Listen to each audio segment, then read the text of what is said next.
Video start करने से पहले इतना कहना चाहूंगा कि इस वीडियो में मैंने 2 सवाल पूछे हैं, तो एंड तक वीडियो को जरूर देखिएगा।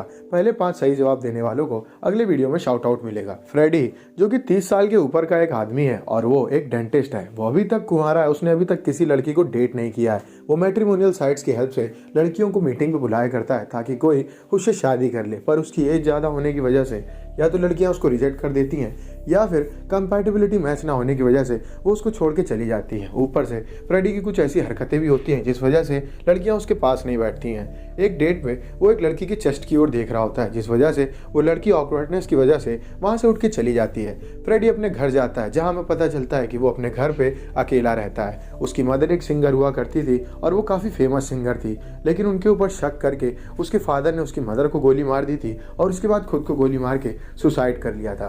फ्रेडी के घर में उसका एक टॉर्टोइज रहता है जिसका नाम उसने हॉर्डी रखा था। हमें देखने को मिलता है कि उसकी एक आंट होती हैं जो कि उसको फ़ोन करके पूछती हैं कि तुम्हारा दिन कैसा गया। वो उसका हालचाल रखने के लिए वहाँ पे होती हैं। वहीं दूसरी ओर बाहर जब फ्रेडी झांकता है तो वो देखता है कि गली के नए नए लड़के अब लव लाइफ जी रहे हैं और वो कार के पास ही किस कर रहे हैं, लेकिन वो लोग फ्रेडी को देख करके वहाँ से अंदर चले जाते हैं कहते हुए कि ठरकी हमें देख रहा है। लेकिन फ्रेडी ऐसा बिल्कुल नहीं होता है। फ्रेडी अपने क्लिनिक जाता है जहाँ पे हमें देखने को मिलता है कि वो काफ़ी नॉर्मल से घिसी पिटी लाइफ जी रहा है। फ्रेडी अपनी आंटी के साथ अपने दोस्त की शादी में जाता है, जहाँ उसकी आंटी उससे कहती हैं ये तुमसे 6 साल छोटा था और देखो इसकी भी शादी हो गई है, तुम कब शादी करोगे। फ्रेडी को काफ़ी बुरा लगता है कि सब लोग शादी कर रहे हैं पर फ्रेडी की ज़िंदगी में कोई लड़की ही नहीं है। तभी उसकी आंटी सामने एक लड़की को दिखाती हैं जिसका नाम काया होता है। वो बोलती हैं वो लड़की तुमको ही देख रही है। फ्रेडी उससे बात करने चला जाता है जहाँ पे काया उससे कहती है मैं आपको नहीं देख रही थी। इतने में काया का हस्बैंड रुस्तम आ जाता है। उसके हस्बैंड को देख के फ्रेडी सॉरी बोलने लगता है, लेकिन रुस्तम एक शकी आदमी होता है और वो काया के ऊपर गुस्साने लगता है। जिसके बाद फ्रेडी उससे कहता है ये मेरी गलती है, आप उनको कुछ मत कहिए। रुस्तम उसको धक्का दे देता है और वो वहाँ पे गिर जाता है। इसके बाद वो काया को लेकर के वहाँ से निकल जाता है। फ्रेडी उठ करके आंटी के पास जाता है और उनसे कहता है आपकी इस गलती की वजह से मेरे साथ कुछ भी हो सकता था। उसकी आंटी उससे कहती हैं अगर मैं झूठ ना बोलती तो तुम शायद उससे बात भी ना करते जा करके। फ्रेडी रात को घर जाता है जहाँ पे अब उसको सपनों में भी काया दिखाई देती है। वो अगले दिन क्लिनिक जाता है जहाँ पे काया उससे मिलने आती है। तो अब आता है आपका पहला सवाल, काया के हस्बैंड का क्या नाम था। जवाब आप नीचे कमेंट में दे सकते हैं। उसको लगता है कि वो सपना देख रहा है, लेकिन असल में काया आई होती है। काया को अपना एक दांत निकलवाना होता है। फ्रेडी उसका एक्सरे लेता है और उसके क्लीवेज को भी देख रहा होता है, लेकिन काया उसको देख ना ले इस वजह से वो नजरें वहाँ से हटा लेता है। वो काया से कहता है कि कल आप आइएगा, हम आपका दांत हटा देंगे। अगले दिन काया आती है, वो उसका दांत हटा देता है, लेकिन इससे पहले वो उसको बेहोश कर देता है और डॉक्टर को वहाँ से भेज के काया को आई लव यू बोलता है। इसके बाद काया का जब दांत हट जाता है तो वो काया से कहता है कि आपको 2 दिन तक चेकअप के लिए आना पड़ेगा, उसके बाद मैं अगली डेट आपको दूंगा। अब फ्रेडी काफ़ी खुश होता है कि उसकी ज़िंदगी में एक लड़की आ चुकी है। फ्रेडी काया के पीछे पीछे उसके घर तक पहुंच जाता है, जहां पे वो देखता है कि काया का हस्बैंड काया को मार रहा है और वो खिड़की के पास ला करके काया को खूब सारे थप्पड़ मारता है। फ्रेडी को काफ़ी गुस्सा आता है। वो गाड़ी से बाहर निकल के जाने की कोशिश भी करता है, लेकिन तभी उसे याद आता है कि अगर वो वहाँ जाएगा तो वो फंस सकता है। वो गाड़ी में बैठा रहता और वहाँ से चला जाता है। रात को जब वो सो रहा होता है तो उसे याद आता है कि कैसे डोमेस्टिक वायलेंस में उसके फादर ने उसकी मदर को मार दिया था, इसके बाद अपने आप को भी गोली मार ली थी। अब उसको काया की काफ़ी चिंता होती है। अगले दिन काया जब आती नहीं चेकअप कराने के लिए तो अपने स्टाफ से फ़ोन करवाता है। काया उसका फ़ोन नहीं उठाती है। फिर वो काया से बात करता है खुद फ़ोन करके, जहाँ काया उससे कहती है मैं आ नहीं सकती हूँ। वो काया से कहता है कि अगर आप नहीं आई तो आपके दांत में इन्फेक्शन फैल सकता है और ये बड़ी बीमारी बन सकती है। आप मुझे एक पार्क में ही मिल जाइए अगर आप क्लिनिक में ना आइए। वो उससे पार्क में मिलने जाता है, बाकी सारी अपॉइंटमेंट्स को कैंसिल करके। वहाँ पे वो उसके लिए आइसक्रीम लेता है और उसको खाने को देता है। वो काया से कहता है कि आपके फेस के साथ ये सब क्या हुआ।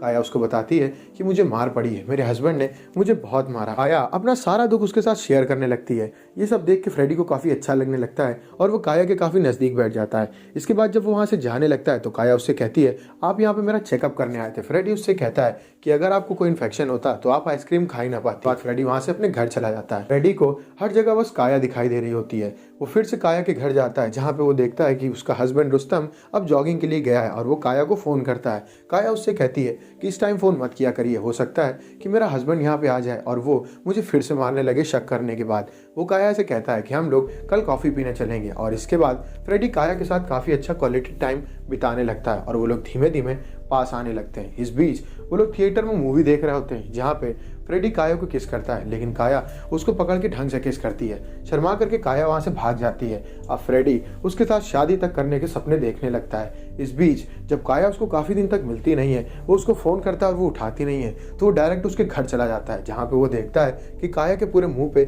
चोट के निशान है और उसके हस्बैंड रुस्तम ने उसको बहुत मारा है। वो काया को गले लगा लेता है। इसके बाद काया उसको बताती है कि रुस्तम मुझे बहुत मारता है, मैं यहाँ पे नहीं रह पाऊंगी। रात भर फ्रेडी काया के बारे में सोचता है। अगले दिन वो काया से मिलता है और उससे कहता है मैंने एक रास्ता ढूंढा है, हमें रुस्तम को रास्ते से ही हटाना पड़ेगा। काया उसे चिल्ला करके कहती है तुम पागल हो गए हो क्या? फ्रेडी कहता है तो फिर मार खाते रहो और लोगों से शिकायत करते रहो और जिंदगी ऐसे ही जीते रहो। वो काया से कहता है कि तुम्हें कुछ भी करने की जरूरत नहीं है, जो भी करूंगा मैं करूंगा, बस मैं 7 दिन के लिए गायब होने वाला हूँ। वो अपने फार्म हाउस में फोन करता है और कहता है कि मैं आने वाला हूँ, आप पूरे के पूरे फार्म हाउस को चमका करके रखिएगा। इसके बाद फ्रेडी लग जाता है प्लानिंग करने में। वो रुस्तम को रात में जॉगिंग करते टाइम अपनी कार से कुचल देता है। जब वो एक बार के बाद भी उसको श्योरिटी नहीं होती कि वो मरा ना हो, वो उसको 2 से 3 बार कुचलता है और वहां से भाग जाता है अपने फार्म हाउस की तरफ, जहाँ पे उसको काफी खुशी होती है कि अब काया उसकी हो जाएगी और वो उसी से शादी कर लेगा। वो बैठे बैठे सपने देखने लगता है कि उसकी और काया की शादी हो रही है। उसको जंगल में काया दिखाई देने लगती है। अगले दिन वो मैकेनिक को बुला के अपनी कार रिपेयर कराता है और 7 दिन बाद जब वो काया से मिलने जाता है तो उसको ऐसा लगता है कि काया उससे आकर के गले लग जाएगी। लेकिन जब वो उसके घर पहुंचता है तो वो देखता है कि वहां पे काया के साथ उसके होटल का एक शेफ भी साथ में है और वो उसका असल में बॉयफ्रेंड है जिसका नाम रेमंड होता है। रेमंड काया के गले लग जाता है। फ्रेडी को काफी धोखा जैसा महसूस होता है। वो उससे कहता है ये सब क्या है? काया उससे कहती है तुम्हें लगता है तुम्हारे जैसे लूजर के साथ मैं जिंदगी बिताने वाली हूँ? तुमने तो मेरे ऊपर बहुत बड़ा एहसान किया है उस कमीने को मार करके। असल में काया को रुस्तम का गेस्ट हाउस चाहिए होता है। रुस्तम एक रेस्टोरेंट का ओनर होता है जिस वजह से वो उसके साथ रहती थी। अब रुस्तम मर गया है तो वो रेस्टोरेंट अब काया का है। फ्रेडी को उसके ऊपर काफी गुस्सा आता है। वो उसकी तरफ बढ़ने लगता है कि तभी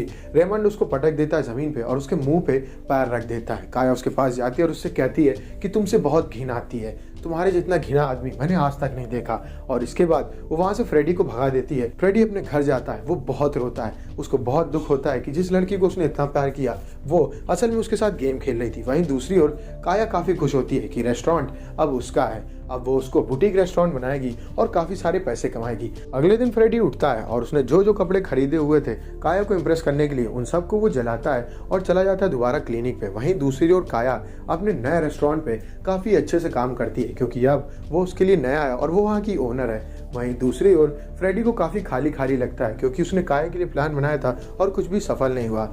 पुलिस स्टेशन में रुस्तम का केस पढ़ा जा रहा होता है जहाँ पे कोई खास सबूत ना होने की वजह से वो केस ऑलमोस्ट क्लोज होने की कगार पे था।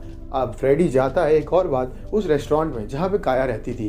वो वहाँ जाकर के शेक मंगाता है। 3 से 4 गिलास शेक पीने के बाद वो काया को ही घूर रहा होता है। जिसके बाद वहाँ पे आ जाता है रेमंड और वो उसके गिलास में थूक के उससे कहता है अब इसको पी करके दिखाओ। फ्रेडी फिर भी उस जूस को पी जाता है और वो काया से कहता है मुझे बस तुमसे एक सॉरी सुनना है। इसके बाद रेमंड उसको थप्पड़ मारता है और वहाँ से भगा देता है। फ्रेडी घर जाता है और उसको काफी दुख होता है कि कैसे वो लड़की उसका इस्तेमाल करके अब उसको भगा चुकी है। फ्रेडी ठान लेता है कि उसे अब हर हाल में काया से बदला लेना है। वो काया के घर के आगे खड़ा रहता है। जब काया रेमंड के साथ रनिंग करने के लिए भाग जाती है तब वो चाबी खोलने वाले को लेके जाता है काया के फ्लैट पे और उसके रूम की चाबी बनवा लेता है। इसके बाद वो घर के अंदर घुस के तहकीकात करने लगता है। काया ने उसको बताया होता है कि उसे काफ़ी चीज़ों से एलर्जी है। वो उन सब चीज़ों को काया के लिक्विड्स और खाने में मिला देता है। इसके बाद वो काया के खाने में बेहोशी की दवा भी मिला देता है। वो चारों तरफ सबूत भी मिटाने लगता है कि तभी काया और रेमंड वहाँ पे आ जाते हैं। फ्रेडी जा करके खिड़की के पास छुप जाता है। काया अंदर जाकर के मुंह धुलने लगती है। वहीं दूसरी ओर रेमंड खाना निकालने लगता है। जब वो अंदर काया के पास जाकर के रोमांस करने लगता है उस मौके का फायदा उठा करके फ्रेडी उनके खाने में और सारे बेहोशी की दवा मिला करके वहाँ से चला जाता है। रात में वो दोनों जब खाना खा के बेहोश हो जाते हैं तब फ्रेडी उनके पास आता है और उनके फ़ोन से सबसे पहले वो अपने फ़ोन पे एक थ्रेड का मैसेज करता है और इसके बाद वो सारे एविडेंस उनके फ़ोन से मिटा देता है। इसके बाद वो जाता है रेमंड के पास और उसको खूब सारे तमाचे मारता है ताकि वो अपना बदला ले सके। फ्रेडी नीचे जा करके उनकी गाड़ी का ब्रेक भी फेल कर देता है। इसके बाद वो दोबारा रेमंड को तमाचे मारता है और उन दोनों के बीच में थोड़ी देर लेटता है और वहां से चला जाता है। जब काया की आंख खुलती है तो वो देखती है कि उसके चेहरे पे रेडनेस आ गई है और ये एलर्जी के सिम्टम है। वो अपनी दवा ढूंढने जाती है जहाँ पे उसकी दवाई नहीं होती है और वो अब रेमंड के साथ भागती है हॉस्पिटल की ओर, जहाँ रास्ते में उनकी गाड़ी के ब्रेक फेल होने की वजह से वो डिसबैलेंस हो जाती है और आगे जाकर के पानी के एक टैंक में भिड़ जाती है। अब वो लोग ऑटो की मदद से पहुंचते हैं हॉस्पिटल में, जहाँ पे डॉक्टर उनसे कहते हैं कि आपको टेंशन लेने की जरूरत नहीं है, 2-3 घंटे में आप ठीक हो जाएंगे। वहीं फ्रेडी अपने घर में लेटे लेटे हार्डी से कहता है अगर वो मुझसे सॉरी बोल देती तो उसको ये सब अब ना झेलना पड़ता। इसके बाद अगले दिन हम देखते हैं कि काया बोलती है रेमंड से कि तुम्हें पता चला तुम्हारी गाड़ी में क्या दिक्कत थी। रेमंड उसको बताता है कि मैकेनिक गाड़ी को ले गया है, अब वो ठीक करके ही उसको लेकर के चला आएगा। अब आता है आपका दूसरा सवाल, फ्रेडी के कछुए का क्या नाम था? जवाब कमेंट में दे। काया अंदर जाती है मुंह धोने के लिए, जहां वो एकदम से चिल्लाते हुए रेमंड के पास आती है और उससे कहती है किसी ने हमारे खाने में छिपकली निकाल दी है और हमारे होटल को अब बंद करने की बात चल रही है और फूड सेफ्टी डिपार्टमेंट वहीं पे खड़ा हुआ है। अब वो भाग करके जाती है अपने रेस्टोरेंट पे, जहाँ पे उसके मैनेजर उससे बताता है कि मैडम वो कस्टमर ब्राइब लेने को भी तैयार नहीं था। छिपकली निकलने के बाद वो वहाँ से चला गया और उसने यहाँ पे फूड सेफ्टी डिपार्टमेंट को बुलवा दिया और हमारी फोटोज़ को चारों तरफ सोशल मीडिया पे पोस्ट कर दिया। उसको ऐसा शक होता है कि ये सारा का सारा काम फ्रेडी का है। वो फ्रेडी की फोटो दिखाते हुए अपने मैनेजर से पूछती है क्या यही वो आदमी था? मैनेजर केटरिंग डिपार्टमेंट वाले को बुलाता है और वो बोलता है मैडम मैं ढंग से नहीं बता सकता हूँ, लेकिन उसको पूरा डाउट होता है कि ये फ्रेडी का ही काम है और वो निकल जाती है रेमंड के साथ फ्रेडी के घर की ओर। फ्रेडी देख लेता है कि उनके गेट के बाहर आ चुके हैं और अपने पड़ोसी से फ़ोन करके कह देता है कि पुलिस को बुला लो। वो लोग फ्रेडी के घर में घुस जाते हैं और फ्रेडी को खूब सारे घूंसे मारते हैं और फ्रेडी के मुंह से खून निकलने लगता है। इसके बाद काया उससे कहती है तुमने मेरे साथ ये सब किया है, अब मैं तुम्हें पक्का फंसा दूंगी, मेरे पास सारे एविडेंस हैं और मैं उनको दिखा करके तुम्हें पुलिस के हवाले कर दूंगी। तभी वहाँ उनके गेट पे पुलिस आ जाती है। काया बोलती है अब सब कुछ सच बताने का टाइम आ गया है। वो पुलिस से कहती है कि ये मेरा एक सरफिरा आशिक है, मैंने जब इसको मना किया तो मुझे पाने के लिए इसने रुस्तम को मार दिया। अभी तक ये मुझे ब्लैकमेल करता था, मैं इसकी बातें नहीं मानती थी, जिस वजह से इसने मेरे होटल के खाने में छिपकली डाल दी। वो इंस्पेक्टर से कहती है कि मेरे पास सारे एविडेंस हैं। इंस्पेक्टर उससे कहते हैं उनको दिखाइए। वो फोटोज दिखाती है जहाँ पे उसके फोन में फोटोज होते ही नहीं है। वो उसके बाद मैसेजेस दिखाती है, वो भी गायब हो गए होते हैं। अब उसको समझ नहीं आता है कि ये सब उसके साथ हुआ कैसे। सामने खड़ा इंस्पेक्टर उससे कहता है इसका मतलब ये आपके घर गए और इन्होंने रात में आपके सोने के बाद जा करके सारे एविडेंस मिटा दिए। सामने खड़ा रेमंड कहता है हाँ बिल्कुल सही कह रहे हैं। इंस्पेक्टर चिल्लाता है उन लोगों पर और कहता है आप इनके घर में घुस के इनको मार रहे हैं, वो तो इनका भलाई है कि अभी तक इन्होंने कोई कंप्लेन नहीं की है। इनके पड़ोसी ने फोन न किया होता तो आप लोग तो शायद इन्हें जान से भी मार देते। और वार्निंग दे करके वो उन सबको वहां से भगा देता है। अब गुस्साई हुई काया को बदला लेना है हर हाल में फ्रेडी से और वो कहती है रेमंड से अब किसी भी हाल में हमें उसका मुंह ही तोड़ना होगा। और अगले दिन जब फ्रेडी अपनी आंटी के साथ घूम रहा होता है और अपने घर पहुंचता है तो वो देखता है कि उसके घर में चारों तरफ तोड़ फोड़ मची हुई है और उसके गेट पे एक बुलेट पड़ी हुई है। काया को फोन करते हुए कहता है मैं तुम्हारा मैसेज पा चुका हूँ। काया उससे कहती है क्या मैसेज मिला तुम्हें? वो बोलता है मेरे गेट के सामने बुलेट पड़ी थी, मैं बस समझ गया कि तुम क्या कहना चाहती हो। काया कहती है मैंने भी कोई बुलेट तुम्हारे घर के आगे नहीं डाली।